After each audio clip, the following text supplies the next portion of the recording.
성자 하나님께서 우리를 죄로부터 구원하시기 위해 우리를 구원할 구세주인 예수로 이 땅에 오셨습니다. 성자 하나님께서 우리를 구원할 자인 예수로 이 땅에 오셔서 그리스도로 우리의 죄를 대속할 것이 작정되었고, 그리고 2000년 전에 성자 하나님께서 그리스도로 오셔서 그 섭리를 이루셨습니다.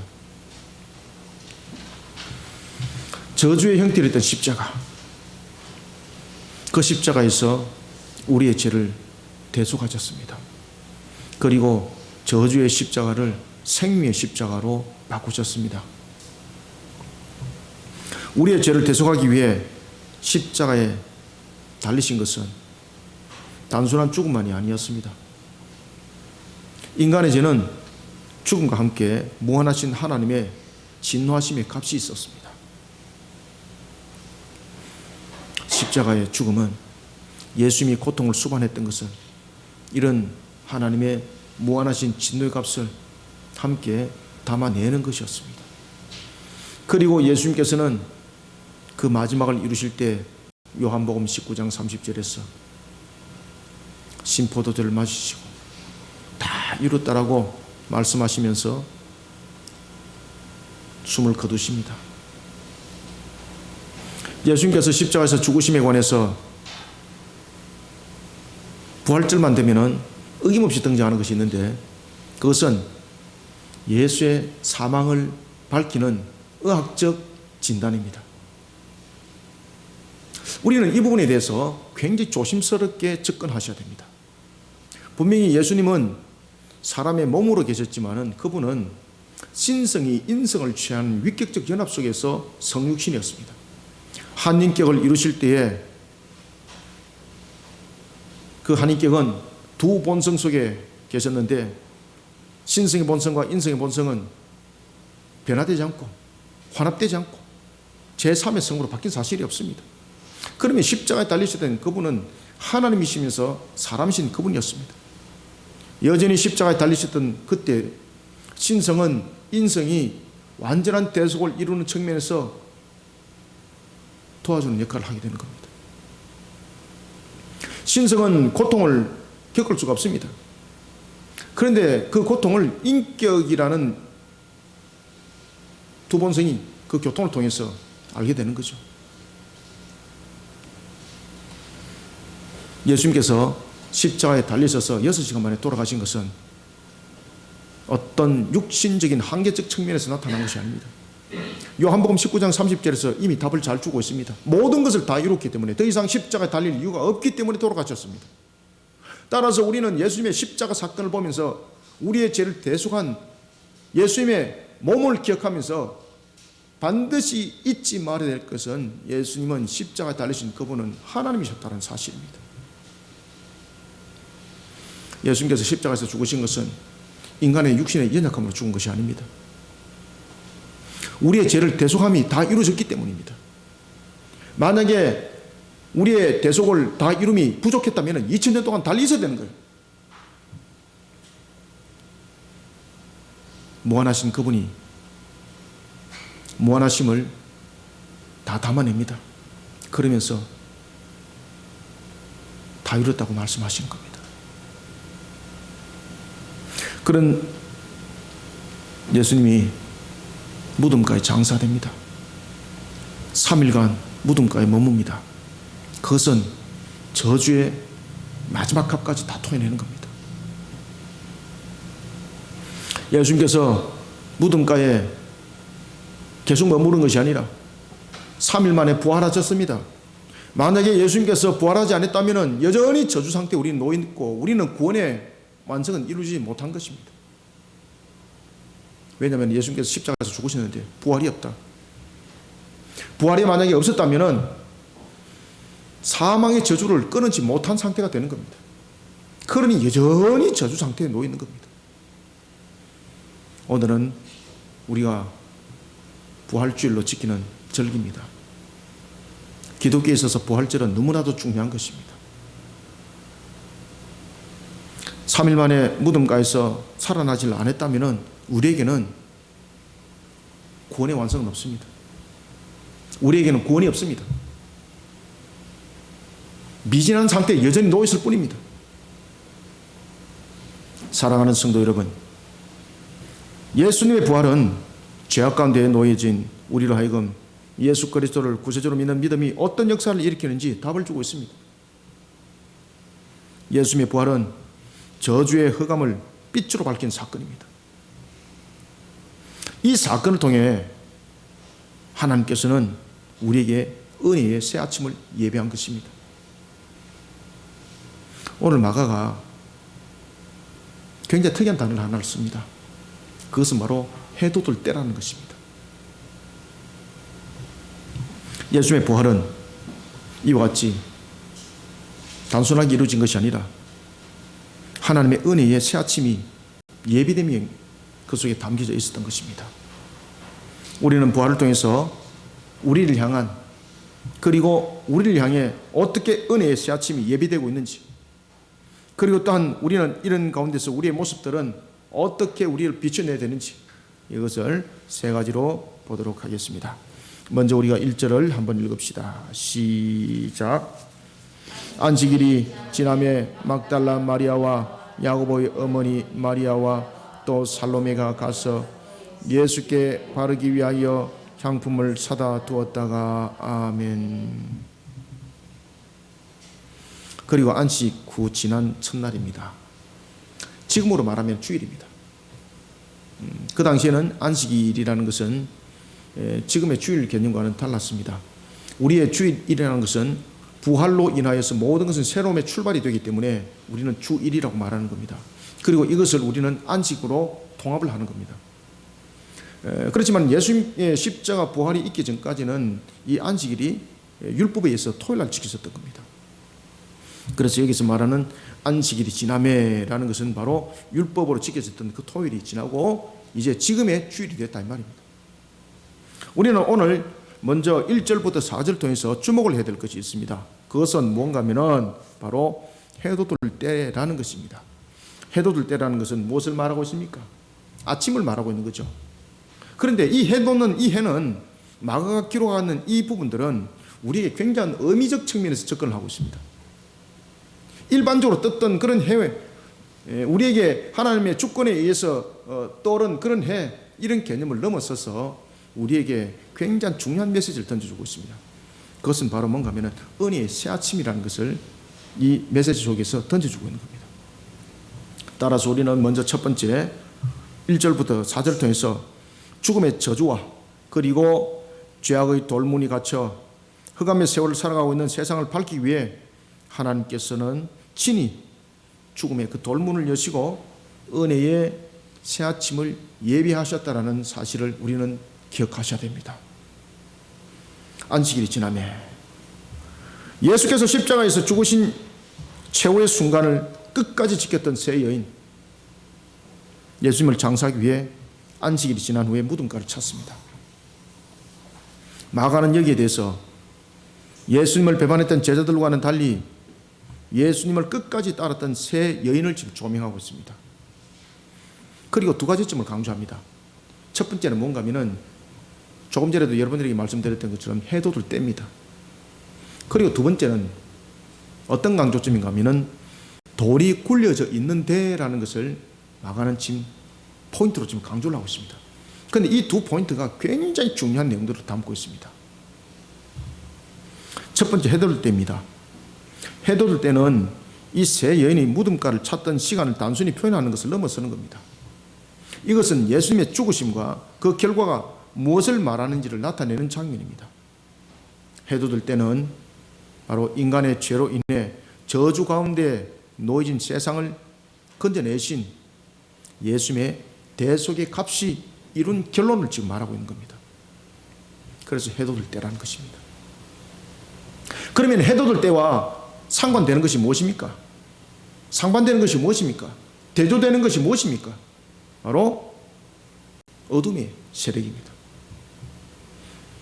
그럼 다시 말하면 이 부활은, 예수님의 부활은 해돋을 때와 연결을 하면서 바로 마가가 증거를 하고 있는 것이 뭔가 하면은 사탄의 세력이 지배하던 영적 흑암이 거두진 구원의 여명이 밝아왔습니다. 지금 이것을 마가는 강조를 하고 있는 겁니다. 새아침의 역사가 인간사 가운데 펼쳐졌다는 것을 말합니다. 바로 구원의 여명입니다. 그리고 두 번째는 돌이 굴려졌다는 데 있습니다. 인간의 죄악으로 말미암은 근심과 염려, 하나님을 바라보는 믿음으로 거두어질 것을 상징하고 있습니다. 여인들은 말합니다. 누가 우리를 위하여 무덤 문에서 돌을 굴려주리요. 죽음의 무덤이 존재합니다.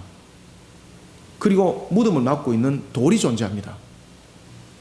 누가 그것을 굴려주리요라는 것입니다. 무덤과 그리고 무덤을 가로막는 돌문은 인간의 죄로 말미암은 결과물들입니다. 인간의 죄로 말미암은 결과물은 사망을 낳게 되었고, 그리고 그 사망 속에 돌문이 있는 겁니다. 따라서 무덤문은 생과 사, 축복과 저주를 구분하는 문입니다. 그러니까 이 문이 열려야 되는 거예요. 여명만 밝아지는 것이 아니라, 그래서 이 여명을 통해서 마가가 강조를 하고 있는 것은 이 여명 속에서 돌이 굴려졌다는 것입니다.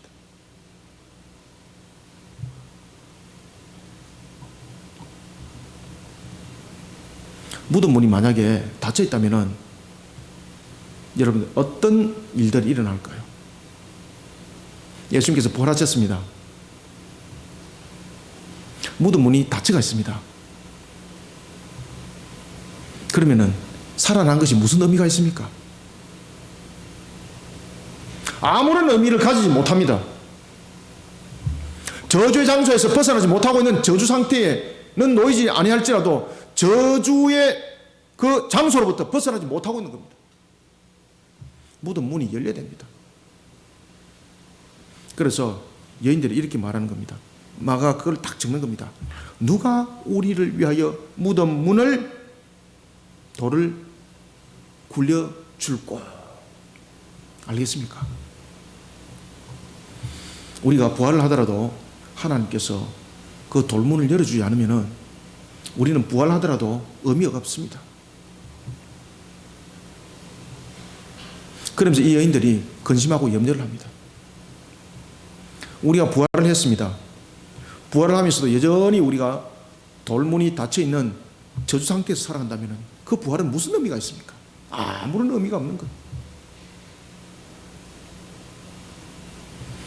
근심과 염려, 이 여인들의 근심과 염려가 무덤의 문과 연결이 되고 있습니다. 근심과 염려, 이 모든 것들은 인간의 죄로 인하여서 나타났던 전부 다 상황들입니다. 같이 엉금기들입니다. 창세기 3장 16절과 17절에 하면 근심과 염려의 원인은 죄로 말미암아 모든 것은 일어납니다. 같이 엉금기입니다. 그런데 돌이 굴려져 있습니다. 사람이 굴린 것이 아닙니다. 하나님께서 그 돌을 굴려놓은 것입니다. 돌이 굴려져 있는데 라는 말씀은 우리를 향한 하나님의 구원의 은혜는 부활이라는 장면으로만 그치지 않는다는 것을 말하고 있는 겁니다. 저주의 문을 함께 열어서 죄악으로 하여금, 그리고 죄악으로 말미암은 그런 모든 삶들, 그런 죄악으로 말미암은 모든 근심과 염려들, 이 모든 부분들이 우리의 부활 속에는 함께 해결되어졌다는 것입니다. 오늘 본문 속에서는 이런 부분들을 우리에게 분명하게 조명해 주고 있습니다. 1절부터 4절을 함께 읽습니다. 시작. 안식일이 지나매 막달라 마리아와 야고보의 어머니 마리아와 또 살로메가 가서 예수께 바르기 위하여 향품을 사다 두었다가 안식 후 첫날 매우 일찍이 해 돋을 때에 그 무덤으로 가며 서로 말하되 누가 우리를 위하여 무덤 문에서 돌을 굴려주리요 하더니 눈을 들어본 적 벌써 돌이 굴려져 있는데 그 돌이 심히 크더라. 아멘. 죄악으로 가득 찬 세상이 죽음의 저주 가운데 놓여져 있습니다. 그뿐 아닙니다. 막힌 돌과 같은 근심과 염려, 가시 왕건기가 우리 삶과 함께하고 있습니다. 이 모든 것이 부활 속에서 함께 해결 다 되어져야 되는 겁니다. 고린도전서 6장 14절은 이렇게 증가합니다. 하나님이 주를 다시 살리셨고 또한 그의 권능으로 우리를 다시 살리시리라. 아멘. 그리스도인은 그리스도와 연합된 자들입니다. 로마서 6장 5절은 증가합니다. 만일 우리가 그의 죽으심과 같은 모양으로 연합한 자가 되었으면 또한 그의 부활과 같은 모양으로 연합한 자도 되리라. 아멘. 그런데 재차 여러분들에게 말씀드립니다마는 예수님께서 부활하셨습니다. 무덤가에서 부활했습니다. 그러면 무덤가에서 나와야 되는 겁니다. 여러분들이 잘 아시는 것처럼 나사로, 주님께서 사람들로 하여금 무덤에 돌을 옮겨 놓아라, 문을 열으라고 말하는 겁니다.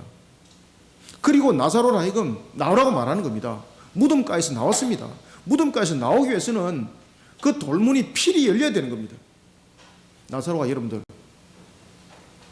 죽었다가 살아났습니다. 무덤 안에서 돌문을 열지 않고 닫아놨습니다. 그러면은 나사로는요, 죽었다 다시 살아나는 것이 더 불행입니다. 아시겠습니까? 우리는 단순한 부활로만 우리는 말해서는 안 되는 겁니다. 우리의 단순한 부활이 아니라, 그리고 또한 우리의 구원이라는 것은 어떤 단순한 우리의 생명이 영원히 살아가는 것으로만 되는 것이 아닙니다. 모든 환경들이 첫 에덴 동산의 모습으로 복락으로 전부 다 변화되어야 되는 것입니다. 우리의 구원이, 우리의 제삼을 받았습니다. 우리가 영생에 이르게 되었습니다. 그런데 여전히 환경들이 죄악 가운데 놓여 있다면 이것이 무슨 구원입니까? 괴로움 속에 영원히 살아가게 되는 건데, 이건 더 큰 형벌을 받는 겁니다. 따라서 우리의 구원은, 우리의 부활은 이와 같이 두 가지가 함께 다 해결되는 것을 말하고 있는 것입니다.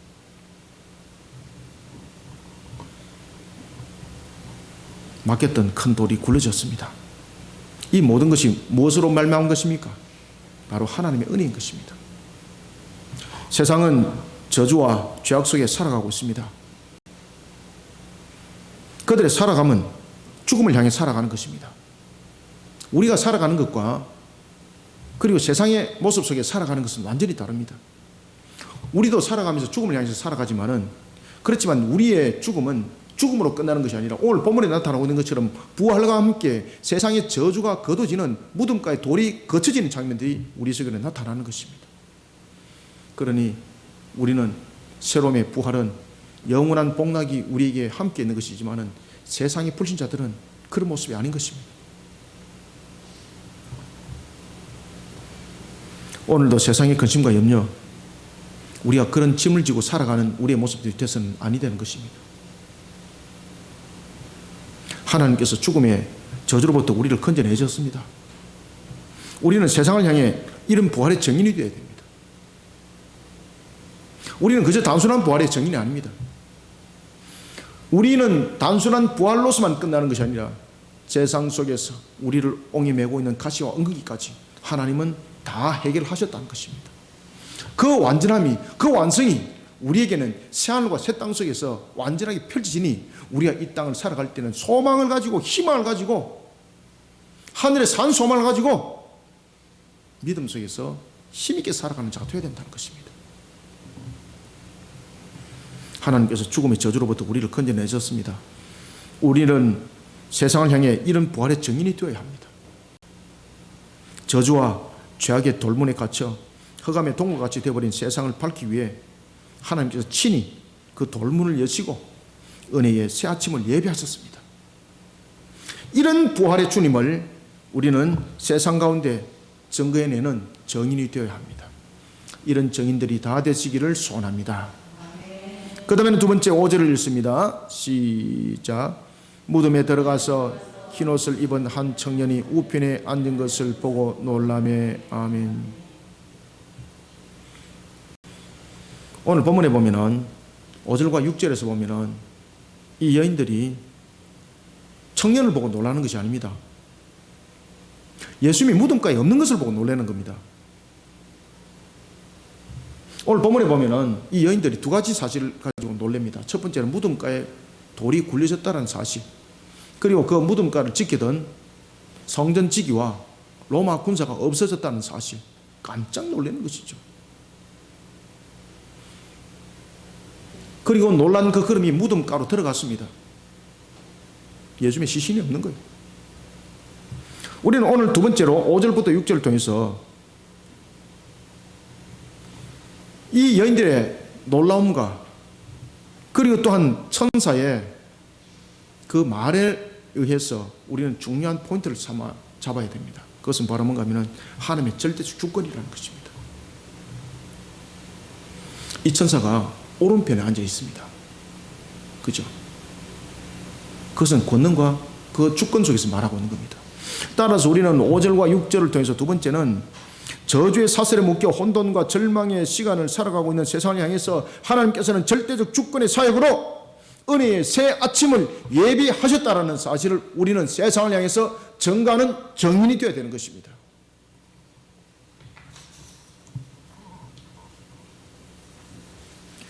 새 여인은 두 가지 사실에 대해서 놀랍니다. 첫 번째는 무덤 밖에서 일어났습니다.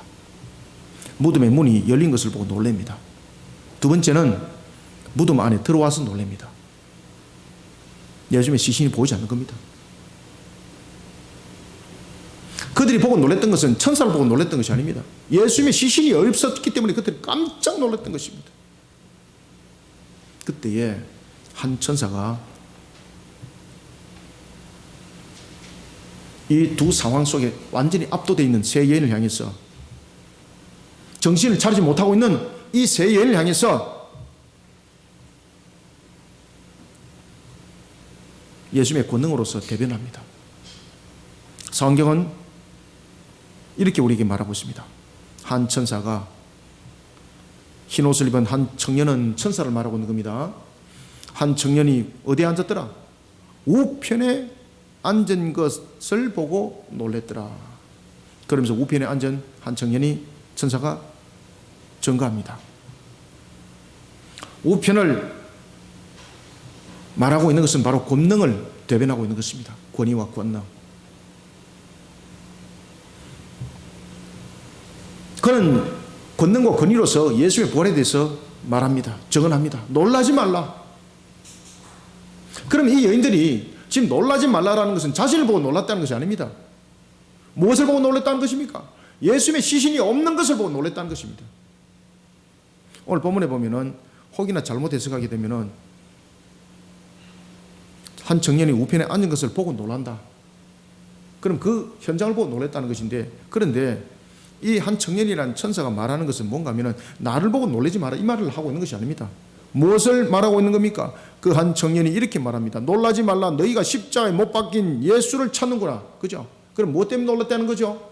예수님의 시신이 없는 것을 통해서 놀랐다는 겁니다. 그때에 우편이라는 그 권위로서 한 천사가 이렇게 말합니다.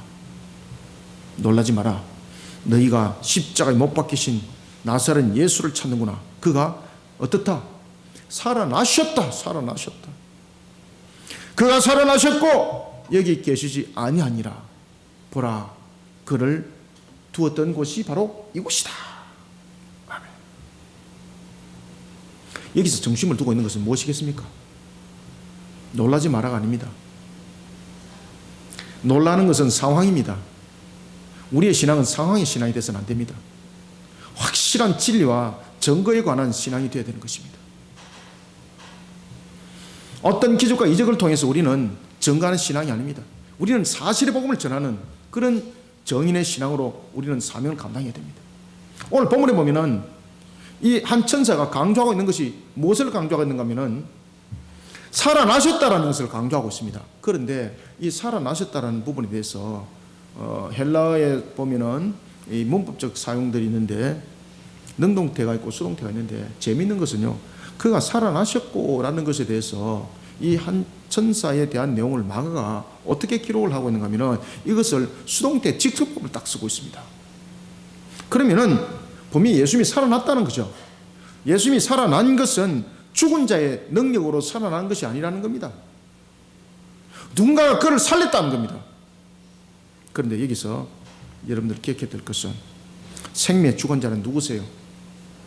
그렇죠. 생명의 주관자는 오직 하나님 한 분이십니다. 지금 이 점을 강조를 하고 있는 겁니다. 바로 절대 주권을 말하고 있습니다.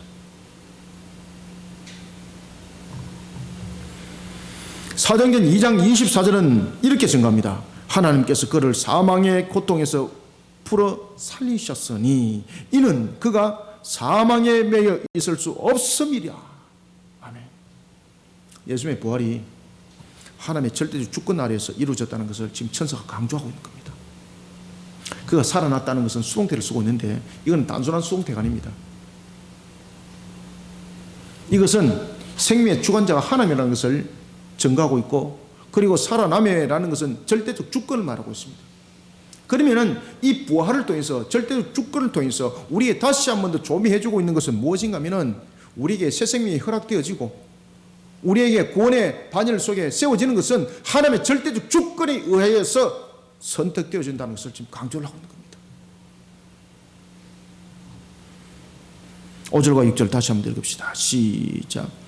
무덤에 들어가서 흰옷을 입은 한 청년이 우편에 앉은 것을 보고 놀라며 청년이 이르되 놀라지 말라.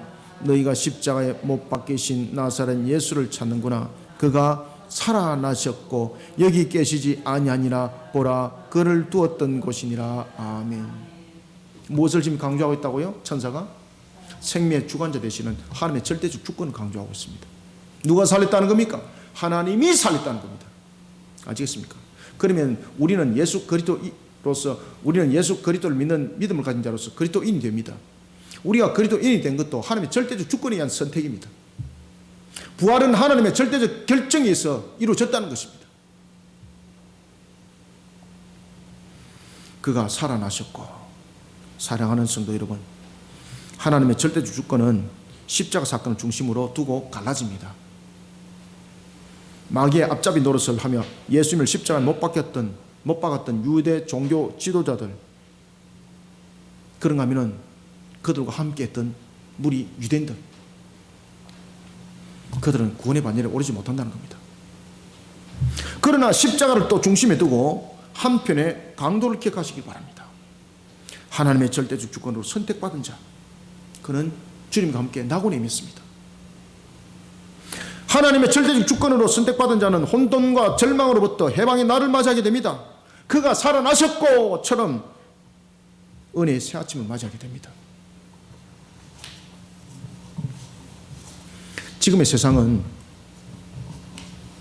저주의 사슬에 묶여서 혼돈과 절망의 시간을 살아가고 있습니다. 이런 세상을 향해 하나님께서는 절대적 주권의 사역으로 은혜의 새 아침을 예비하셨습니다. 한 천사가 증언하는데 살아나셨고라는 것입니다. 굉장히 중요한 증언입니다. 이 한 천사가 살아나셨고라는 것을 통해서는 상황을 설명하는 것이 아닙니다. 진리를 지금 말하고 있는 겁니다. 어떤 살아나는 것에 대한 기적을 말하고 있는 것이 아닙니다. 진리를 말하고 있는 겁니다. 진리.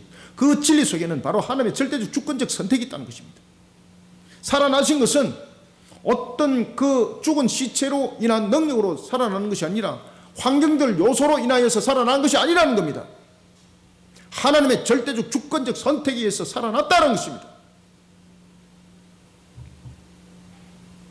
한 천사처럼 살아나셨고라는 하나님의 절대적 주권에 따른 하나님의 은혜가 오늘 살아가는 우리에게 새 아침을 여는 중요한 키라는 사실을 우리는 천사처럼 바르게 증언하는 자가 되어야 합니다.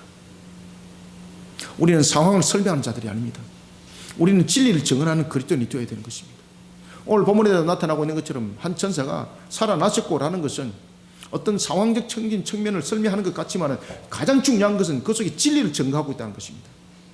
어떻게 살아났냐 이 말이에요. 어떻게 살아났냐. 시체의 능력이 아니라 주변의 환경의 능력이 아니라 생명의 주관자신 하나님이 살리셨다는 것입니다. 우리가 예수 그리스도를 믿는 믿음 속에 우리는 부활의 또 다른 열매가 됩니다. 우리가 부활의 또 다른 열매가 되는 것은 우리의 상황적 측면 또는 우리의 능력으로 되는 것이 아닙니다. 만약에 죽은 시체가 능력이 있었다면 부활과 구원은 그 시체의 능력입니다. 아시겠습니까? 그런데 수동태를 쓰고 있다는 것은 그 시체의 능력이 아니라는 이야기입니다. 환경적 요소가 아니라는 것입니다. 생명의 주관자신 하나님의 선택으로서 살아났다는 것입니다. 우리는 한 천사의 이 정언을 삶과 깊이 잘 깨달으셔야 됩니다. 은혜의 새 아침을 하나님이 예배하십니다. 은혜의 새 아침을 예배하는 것은 하나님의 절대적 주권의 선택입니다. 우리가 구원을 통해서 은혜의 새 아침을 맞이하게 됩니다. 이것은 부활이 하나님의 절대적 주권으로 인하여서 일어났던 것처럼 우리의 어떤 능력과 우리의 어떤 상황 속에서 일어나지 않습니다. 하나님의 절대적 주권 속에서 우리는 선택되어졌고, 그런 속에서 우리는 부활의 또 다른 열매가 된 것입니다. 그것을 말해서 우리는 은혜의 새 아침을 맞이하는 자라는 것입니다. 우리는 단순하게 새 아침을 맞이하는 것이 아닙니다.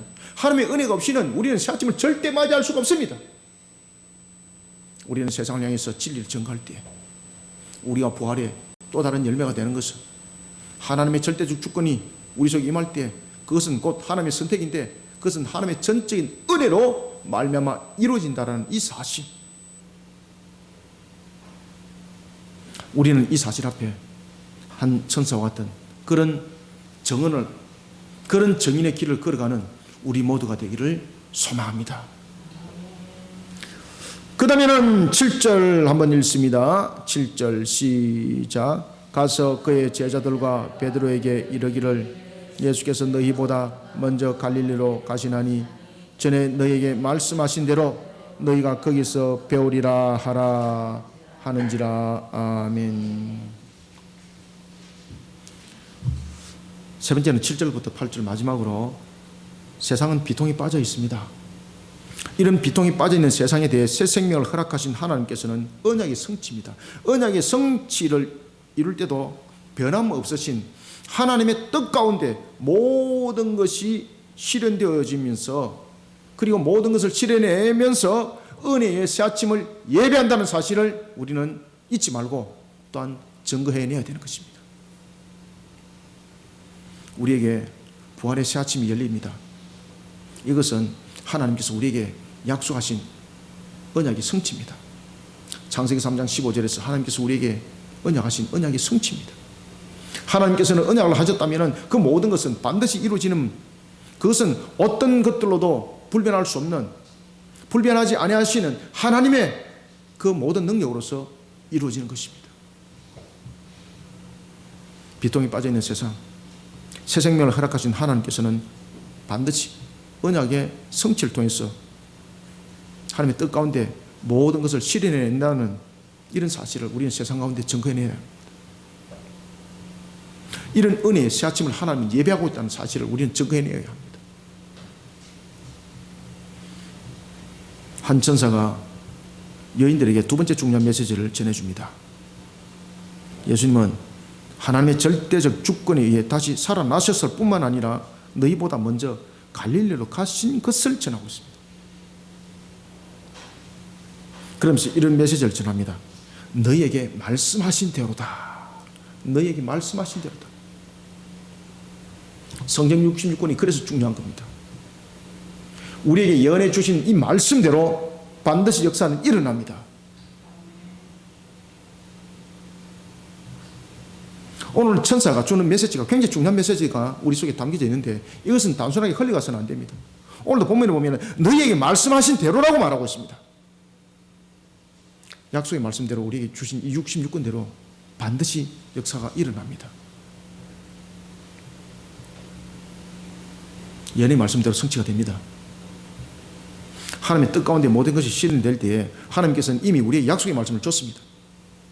이 약속의 말씀이 때로는 하나님의 기분 나빠가지고 마음을 변화시키고 이런 것이 아닙니다. 불변하신 하나님, 모든 그 약속에 대해서 불변하실 뿐만 아니라 사람은 요동쳐서 변할 수 있을지 모르겠지만 하나님은 완전하신 분입니다. 변함이 없습니다. 변할 수가 없습니다. 그런 하나님께서, 불변하신 하나님께서 우리에게 이 말씀을 주셨습니다. 이 말씀대로 세상의 역사는 일어납니다. 우리에게 새하늘과 새 땅을 약속하셨습니다. 반드시 그 말씀대로 성취가 됩니다. 사도행전에도 보면 주님께서 우리에게 본대로 다시 오실 것이라고 말씀하셨습니다. 반드시 다시 오십니다. 초림의 주님은 우리의 죄를 대속하기 위해서 십자가를 친 이는 대속의 제물로서 자신을 드리기 위해서 왔다면 이제 다시 오실 주님은 완전한 구원과 완전한 심판의 주로서 이 땅에 오십니다. 그것을 성경은 조명하고 있습니다. 그것을 성경은 우리에게 예언의 말씀으로 이미 줬습니다. 오늘 천사가 말하고 있습니다. 너희에게 말씀하신 대로, 우리에게 말씀하신 대로 반드시 이루어집니다. 우리는 이것을 세상 가운데 증거해내야 합니다. 하나님께서는 말씀하신 대로 은혜의 새 아침을 예비하십니다. 아시겠습니까? 말씀하신 대로 은혜의 새 아침을 예비하십니다. 그러면 그 말씀을 벗어나면 은혜의 새 아침을 맞이하지 못한다는 사실입니다.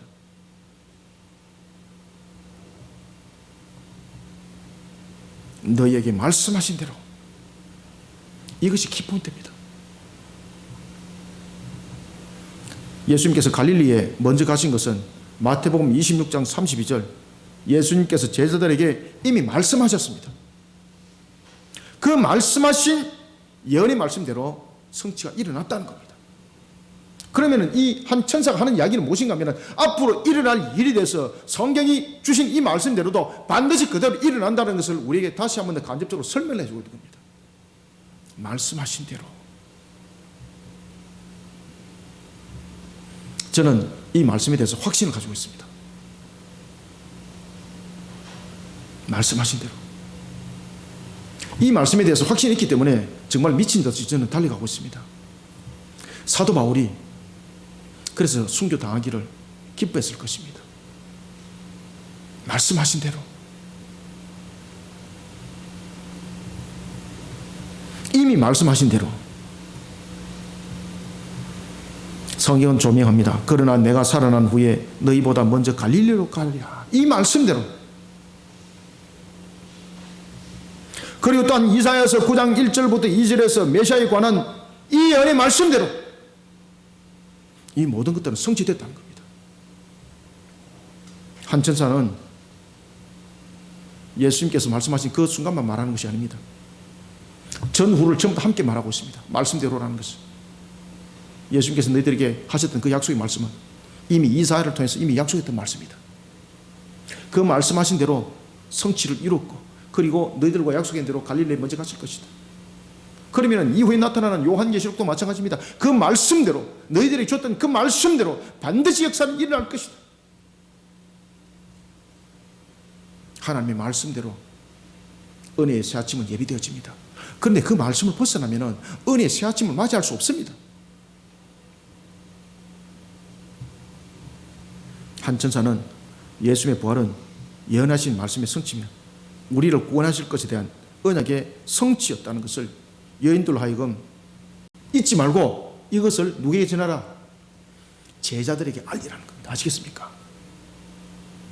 그냥 예수님이 부활했다는 것을 알리라는 것이 아니고, 예수님께서 그냥 약속의 말씀대로 부활했다는 것을 제자들에게 알리라는 것이 아니라, 이 약속의 말씀대로 반드시 성취된다는 것은 하나님께서 우리를 향해서 약속하신 것입니다. 하나님의 약속은 영원하십니다. 불변하십니다. 그러면 우리를 구원하기 위해서 이 땅에 오신 것도 약속의 말씀대로 성취를 이뤘던 것처럼, 그러면 다시 오실 주님께서, 심판의 주님께서 다시 오실 것에 대한 모든 것에 대한 말씀, 그 말씀대로 모든 것은 성취될 것이라는 것을 함께 우리에게 조명해 주고 있다는 사실입니다. 그러니 우리는 세상을 비통하면서 살아가지 말라는 겁니다. 지금 제자들에게 소망과 희망을 주고 있는 겁니다. 우리가 지금 이 땅을 살아갈 때 얼마나 힘들어요. 저도 힘들어요. 저도 다 힘들어요. 전부 다.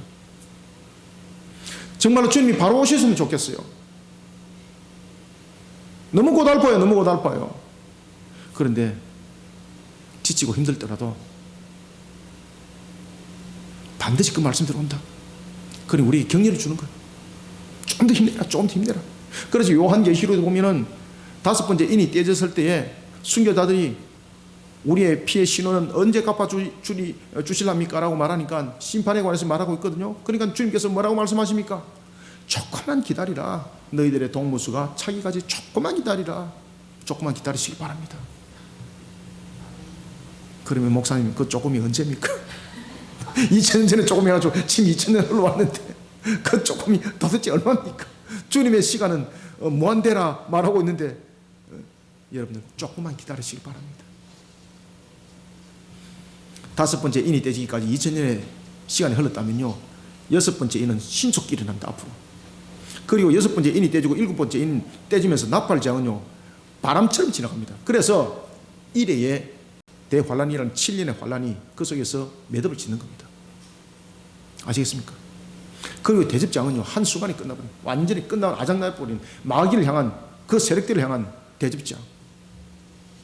조금만 기다려요. 조금만 기다려요. 하나님께서 우리 주신 말씀대로, 그 예언의 말씀대로 반드시 성취됩니다. 그 말씀대로입니다. 아시겠습니까? 그 말씀대로. 그러니까 저도 그 말씀대로 반드시 이루어질 것을 믿고 오늘도 힘내서 소망, 희망 가운데 살아가는 겁니다.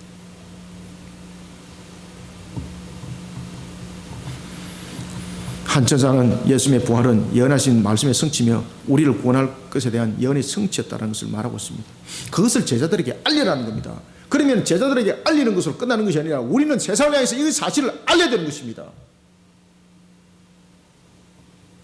그래서 비통에 빠져있는 제자들뿐만 아니라 비통에 빠져있는 세상을 향해서 생명에 대해서 확신을 주고 용기와 희망을 불어넣는 그런 소망의 메시지를 우리는 증거해내야 되는 것입니다. 가서 그의 제자들과 베드로에게 이르기를, 이라는 이 말씀에는 두 가지의 사실이 담겨져 있습니다. 첫 번째는 제자들의 모습을 봅시다. 제자들에게 이런 소식을 전해줄 이유가 있습니까? 가서 제자들에게 이 사실을 알리라고 말하고 있습니다. 제자들은 예수님을 배반한 자들이었습니다. 그런 그들에게 알리라는 겁니다. 세상이 죄악 가운데 놓여져 있습니다. 배반자와 같습니다. 그런데 그들에게 알리라는 것입니다. 아시겠습니까? 예언의 말씀대로 이루어진 것을 알리라는 것입니다. 은혜의 새아침이 예언의 말씀대로 성취된다는 사실을 세상을 향해서 알리라는 것입니다. 그러면 두 번째를 봅시다. 두 번째는, 그러나 예수님께서는 이 일들을 끝까지 이들을 제자로 받아들였다는 사실입니다. 이들은 제자 입장에서는 예수님을 배반한 자들입니다.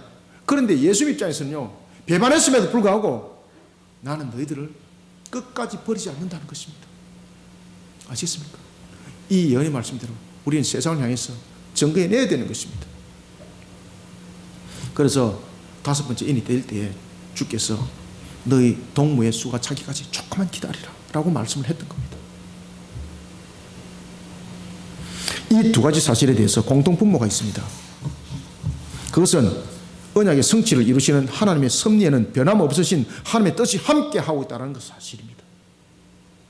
제자들이 비록 부족함은 있어도 하나님께서 쓰신다 하는 것입니다. 하나님은 이들의 이런 모습 이미 다 알고 계셨습니다. 7절부터 8절을 다시 한번 읽읍시다. 시작. 가서 그의 제자들과 베드로에게 이르기를, 예수께서 너희보다 먼저 갈릴리로 가시나니 전에 너희에게 말씀하신 대로 너희가 거기서 배우리라 하라 하는지라. 여자들이 몹시 놀라 떨며 나와 무덤에서 도망하고 무서워하여 아무에게 아무 말도 하지 못하더라. 아멘. 사랑하는 성도 여러분, 비통에 빠져있는 세상에 대해 구원과 부활이라는 새 생명을 허락하신 하나님께서는 새 하늘과 새 땅을 또한 언약하셨습니다. 이 언약의 실현을 이룰 때도 모든 것은 변함없으신 하나님의 뜻 가운데 실현됩니다. 하나님은 완전하십니다. 제자들의 선택은 그들의 능력이 아닙니다. 그들의 능력 보고 선택이 아닙니다. 우리의 구원은 우리가 그리 할 것을 알고 선택이라는 예지예정이 아닙니다. 하나님께서 그들의 모순과 부족함을 이미 다 알고 계십니다. 완전하신 하나님이 우리를 선택했을 뿐입니다. 바로 은혜입니다. 은혜. 제자들처럼 우리 또한 모순 덩어리고 부족함이 많습니다. 그러나 하나님은 우리의 이런 모습을 이미 다 알고 계셨습니다. 하나님께서는 이런 우리를 또한 세우셨습니다. 이런 우리를 향해서 오늘 말씀을 주고 있습니다. 세상 향해서 은혜의 때를 증거해내어라. 내가 심판의 주로 반드시 다시 올 때에 영생과 영벌이 있을 것이니 이 사실을 세상을 향해서 반드시 증거해내어라. 우리는 하나님의 말씀대로 은혜의 새 아침은 열려진다는 이 사실, 예언의 이 말씀의 성취대로 새 아침은 반드시 열려진다는 이 사실에 대한 우리는 정인이 되어야 되는 것입니다. 한 천사가 여인들에게 그 정인의 길들을 가게 하였고, 이 여인들은 제자들에게 이 사실 또한 증거해냅니다. 언약의 성취는 변함없으신 하나님의 뜻 가운데 모든 것이 실현됩니다. 은혜의 새 아침을 예배하셨습니다. 비통이 빠져있는 세상을 향해 우리 하여금 일어서서 사명을 감당하라고 우리에게 말씀을 주고 있습니다. 이 말씀대로 우리는 은혜의 새 아침, 예언의 말씀대로 반드시 성취된다는 이 사실을 우리가 세상 가운데 증거해내는 일에 오늘도 열심을 힘내어서 최선을 다해서 달려가는 저와 여러분들, 우리 그리심 교회가 되기를 소원합니다. 말씀을 맺겠습니다. 예수님께서 부활을 하시지 않았다면 십자가에서 대속하여 죽으신 그 값은 아무런 의미가 없습니다. 우리는 십자가를 증거하면서 항상 부활을 증거해내야 되는 것이고, 부활만이 아니라 무덤가의 문이 열렸다는 것을 함께 증거해내야 되는 것입니다. 만약에 부활이 없다면 죽음의 상태에 여전히 놓여있는 저주 상태입니다. 그러니 구원이 없는 겁니다. 그런데 부활은 했습니다. 무덤 문이 닫혀 있습니다. 이거는요, 복락이 부활이 아닙니다. 구원이 오히려 우리로 하여금 오히려 고난 속에 살아가는 저주의 연장이라 볼 수가 있습니다. 반드시 무덤가의 문이 열려야 되는 것입니다. 이 모든 것이 하나님의 절대적 주권에서 전부 다 일으켜 세워졌고 열려졌다는 사실입니다.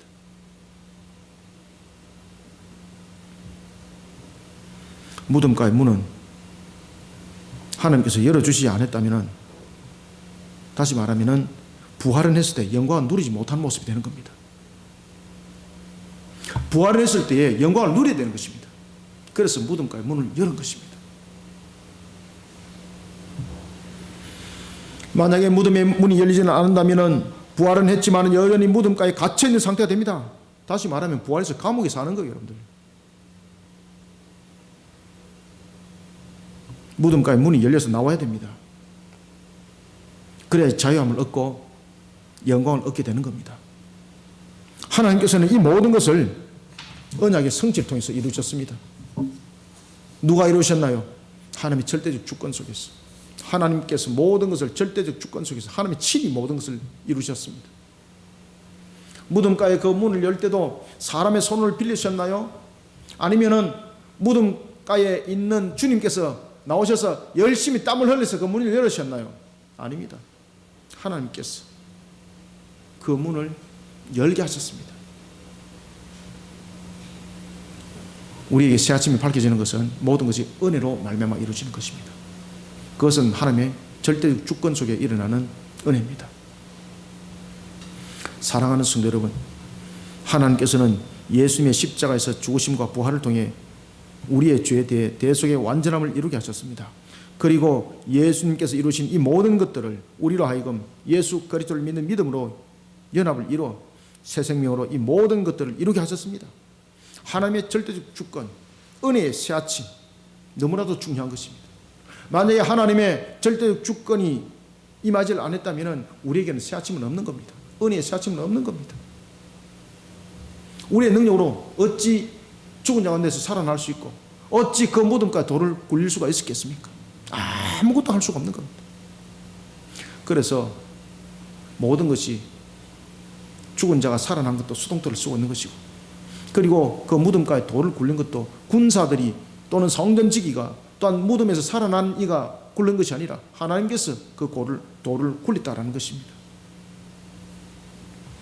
우리의 죄를 대속하신 예수님께서 십자가에서 죽으심과 무덤가에서 부활하신 사건, 무덤 문이 열려진 사건을 통해서 하나님께서는 우리를 향해 언약하셨습니다. 우리에게 구원과 새 생명은 그저 단순하게 살아나는 것이 아니라 영생 복락을 누릴 것이라고 말입니다.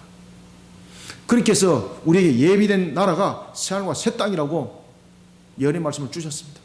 이 말씀대로 반드시 은혜의 새 아침은 열려질 것입니다. 오늘도 우리는 종말의 때를 살아가고 있는 저와 여러분들은 이 예언의 말씀을 믿음의 확신으로 받아들이고, 그리고 이 말씀 속에 소망과 희망을 가지고 코로나 때를 살아가고 있지만은, 절망의 때를 살아가고 있지만은, 우리에게는 반드시 역사하는 새하늘과 새 땅이 있다는 사실 속에 사명을 먼저 부여잡는 그런 길들을 가는 우리 모두가 되길 바랍니다. 세상 속에 전전긍긍하는 모습이 아니라 누구보다도 소망과 희망 속에 일어서고, 오늘 특별히 우리가 부활주일입니다. 우리가 예배가 마치고 나면은 이제 전도를 하러 또 나갈 것입니다. 그들에게 우리는 전해야 되는 것입니다. 코로나의 절망 속에 넘어지지 마시고, 절대 주권자 되시는 하나님께서 이 모든 것을 주관하심 속에 우리에겐 새하늘과 새 땅이 있다라는 이 기쁜 소식을, 우리는 이 은혜의 새 아침을 여는 이 소망의 소식을 오늘 증거해내는 사역에 함께 되는 것입니다. 이것이 한날의 사역이 아니라 영원한 우리의 날마다의 사역이 되기를 소망합니다. 이런 속에 정인의 길을 걸어가는 자가 되기를 주님의 이름으로 또한 축원합니다.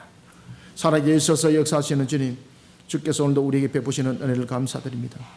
특별히 우리로 하여금 은혜의 새 아침을 예배하신 하나님을 바라보면서 우리는 부활에 속한 자로서 주님이 명한 길을 소망과 희망 속에 달려갈 때 믿음의 확신을 가지고 또한 달려가야 됨을 주신 말씀으로 다시 한 번 더 아멘하며 상고하며 나갑니다.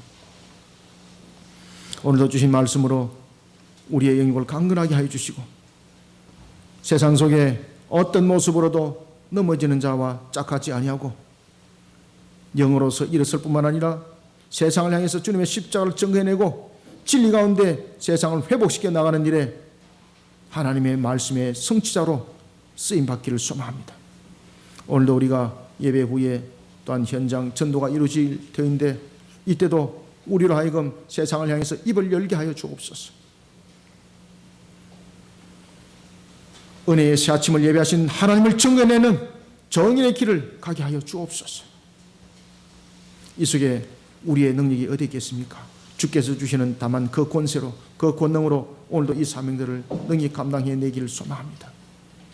이런 가운데 달려가는 우리 모든 성도들 오늘도 주께서 복되게 하여 주시옵고, 오늘도 사명 사역 속에 뿐만 아니라 오늘 한날뿐만 아니라 날마다의 삶들이 이와 같이 은혜의 새 아침을 예배하신 하나님을 증거해내는 말씀의 증인들이 되게 하여 주옵소서.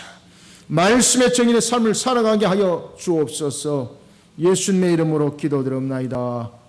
아멘.